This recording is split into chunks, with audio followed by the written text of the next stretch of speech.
Hello and welcome, friends, to another edition of the Playbook for Performance podcast. I'm your host, Shauna Corden, and today we're going to be talking about, do you feel yourself splintering? This whole idea about integrity, and that's our theme for this month. We're going to be talking about integrity.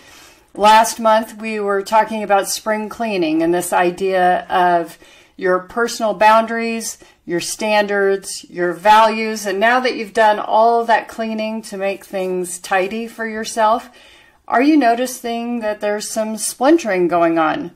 What's going on for you? So our mission is really to make work fun again by building better leaders. But as you know, if you've been following the podcast, we're working on a new book, Reunited, that's bringing those that we've separated in our polarity back into our lives because they have a lot of value to us, friends, family, etc.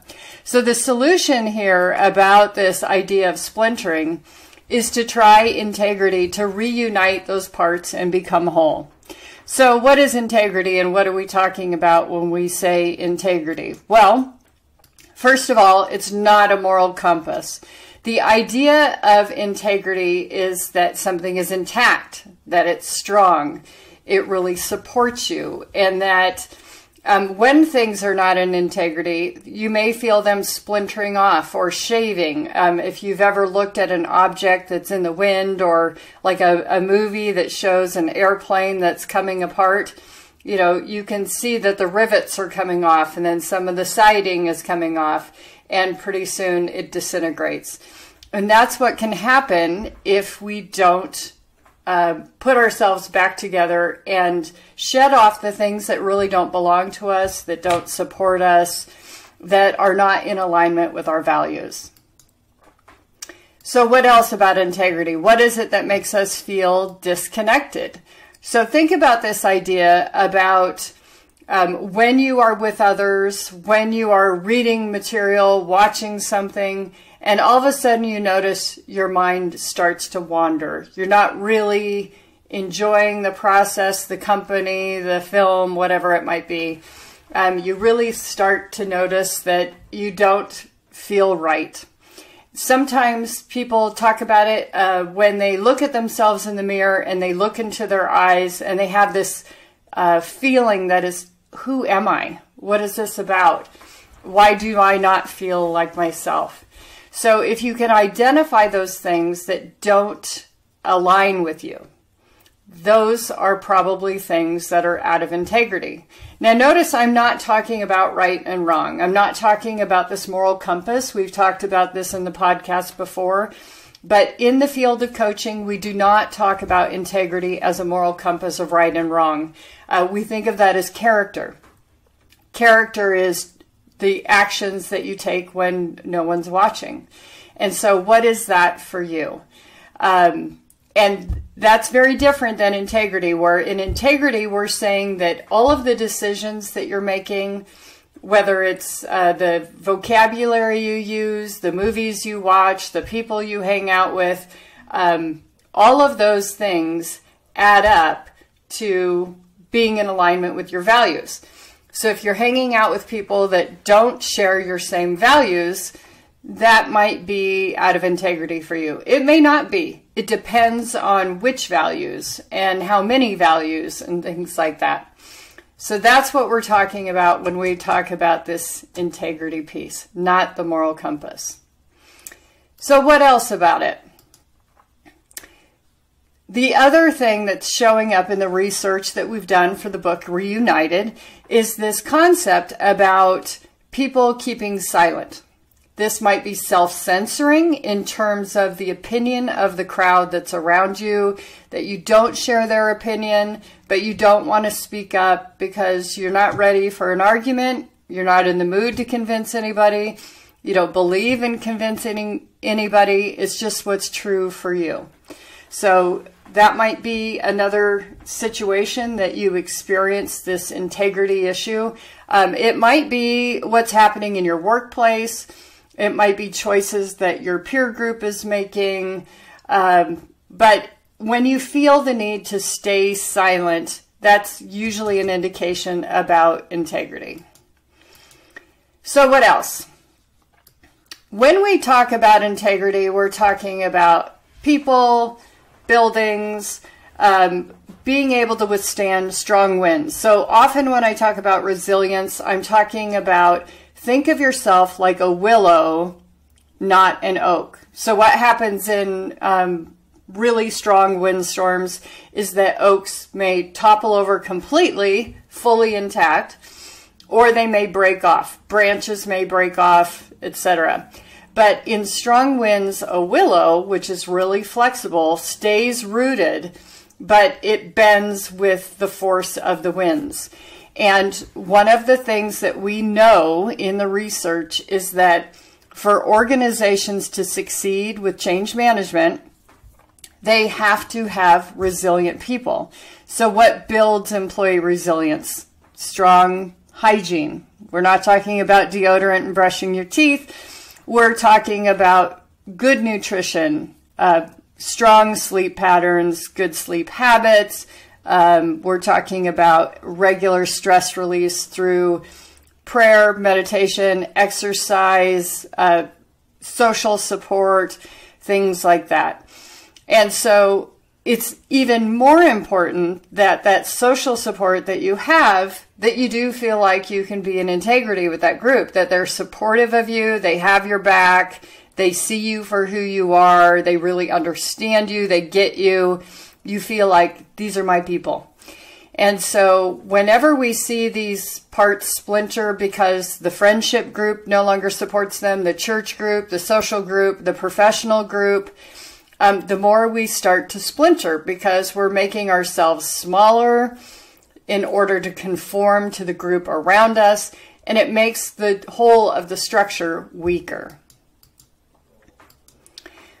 When I recommend work on integrity concerns, so let's say I'm starting work with a leader in an organization and we're working on things and I hear them say some of these things I'm about to mention. I say, okay, I think it's time to do a little sidebar project. We need to work on integrity.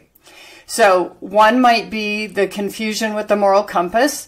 So this idea of, you know, my social group approves when I do X, Y, Z. You know, for example, I'm an executive. I need to meet the dress code. I need to wear a tie and I need to be in polite company, et cetera, et cetera. But that's not really how I feel about myself. So my group thinks this versus this is how I feel in my gut. Okay. Another symptom I might see is when they really struggle making decisions.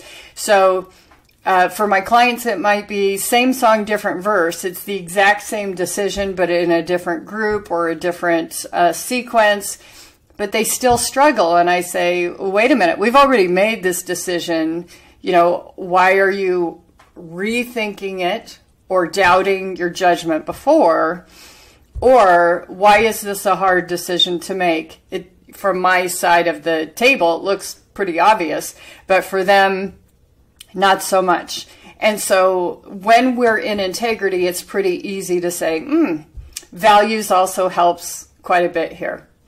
Okay, because remember that integrity is we are making decisions in alignment with our values. We're not going against our values. The other comment I hear, the direct quote is, nothing is for me. So they feel like they're doing things for everybody else. They're pleasing their family, they're pleasing their work group, etc. But they think there's nothing for me. There's no time for me. I don't get to enjoy my personal activities, etc.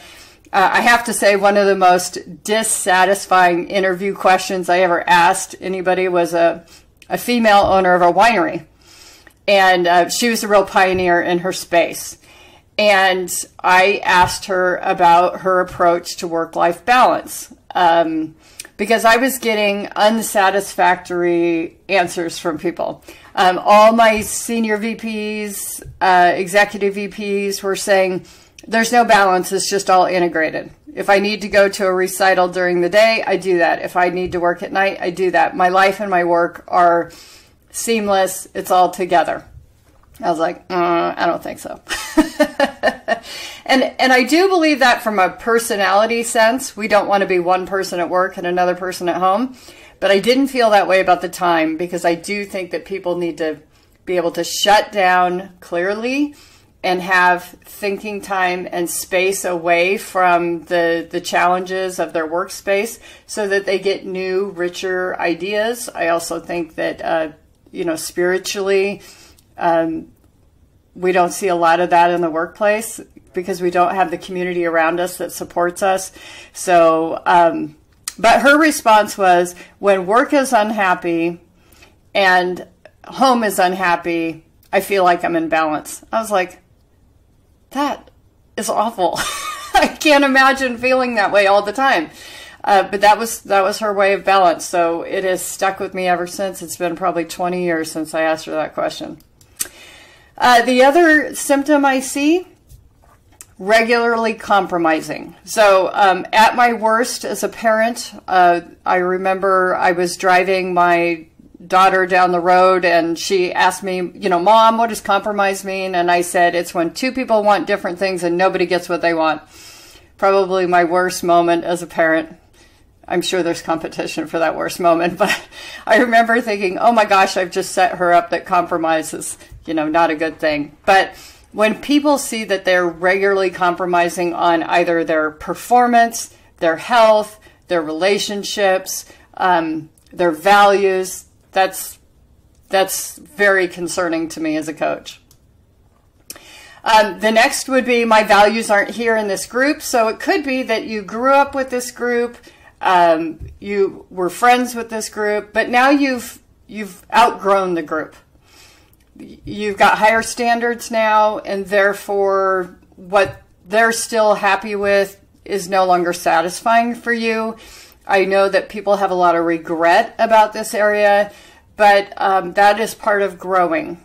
And that's why I highly recommend when my clients go through coaching that they are sharing their coaching process and growth with their partner, that their partner might engage a coach as well, because we don't want one side of the partnership growing and the other part stagnating, right? And we know that stagnation is a bad thing. So if you see that your values are no longer represented, I think it's time to start hunting and gathering for a group that does support either your new standards or your new values, and find your people. And then finally, I don't do the same alone as I do in public. So, I had a friend who, her cousin was the president at Microsoft for a while, and, he did the corporate thing. And then when he showed up to the family reunion, he was wearing like cut off sweats. He was really like, I get to be this, because this is my family. These are my people. But if you find that you're having to be too drastic, you have the tie-dye deadhead t-shirt on under the shirt and tie, it might be time to start shopping for a new job that, gets to support your deadhead tendencies. So one of the stories I wanted to share about integrity is a company that I once did work for. When I first started with them, they were really just fabulous. And I had the occasion this weekend at a wedding to talk to another person who had worked with the same company, and how great it was, how much they really took care of their people. And I had to downsize a group, and in our response to that, we had reached out. We offered to buy out their home, pay for the movers, get them installed in the new geography, do a trailing spouse employment. Really just, we could not have been better, besides me not closing that area. And by my tenure ending, we didn't do anything. And it was really about the support of the shareholders, about Wall Street, and all of those are important. I am not going to deny that financial performance is why we are in business to start with. However, I think that when we start calling people human capital, and we act like it's cattle that's being loaded onto, feed trucks or trains going to the slaughterhouse, and they cease being people, that's when you see loyalty change. That's when you see the great resignation, the great reflection. People are thinking, I am putting my heart and soul and my health into this company, and I'm no longer getting the support from them. So why should I be loyal? Why should I give at this level? And I think you'll see this again and again. And I will call this, I'm forecasting that we are going to return to start taking care of people. In the book Reunited, when I discussed these kind of case studies that are happening with people and how they have decided, you're not deserving of my energy, either to fight with you or to engage with you because of this, they are really recognizing that there is great value in those relationships that they have either paused or discarded, and that there is great opportunity in reuniting with those folks and making sure that they restore those relationships, because they do have value and they add value to our lives. They enrich us. And we actually have room for a lot more diversity of thought than we were aware of. So I am hoping that that will extend from the personal relationships to that of the business relationships, and that businesses see that it is very important to care for their people, to be compassionate, to have empathy, to see them as more than just bottom line contributors, but they are part of the culture that makes everything tick. So that's what we have for integrity this week. That's going to be our theme for this month. We'll be sharing more tips and tricks about restoring your integrity. But again, I really want to anchor you with that image of, whether it's a house or a plane, that for everything to be intact, to operate as it's intended, it really can't splinter. So look at the pieces of your life that feel like they're splinters and how they're probably not in alignment with your values and your beliefs. And if we can get those back on track, either shed those pieces or reconcile or reunite those pieces, then we're going to be in a lot better shape. So don't forget to like the podcast, subscribe, tell your friends. We really want to make sure that we can be making the workplace more fun for as many people as we can. But we also want to reunite those of you who you've separated from and you really want to get back together with. So until next week, take good care.